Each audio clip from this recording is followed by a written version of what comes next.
you can always derive at the integral, right? That is what integration is about. I need you to master the pathway. This pathway, I believe, will be very useful for you. But over here, what I'm trying to train you is this. Given whatever equation you receive, you can get the integral. Looking at the term, right, you can always move down the navigation path to derive the integral for that particular term. Over here, let's take a look. In this context, very straightforward, because my variable is not even in the indexes, I know that this is out. It cannot be the exponential form. So it's either the polynomial or the trigo. Why I say it could be the polynomial? Because of the cosine square, right? Because of the cosine square, it can be something like this. Cosine x square, right?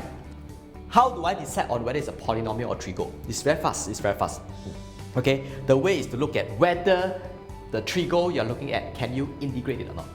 So over here, I know that it cannot be a trigo form, because trigo form, I cannot fill up this. Because there's no sine cosine square over here, right? So I have to play with polynomial form. Okay, let's take a look at polynomial form.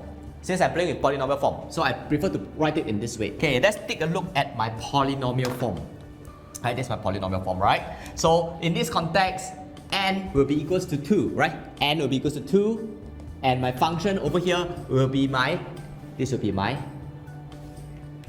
cosine x. Cosine x is my function.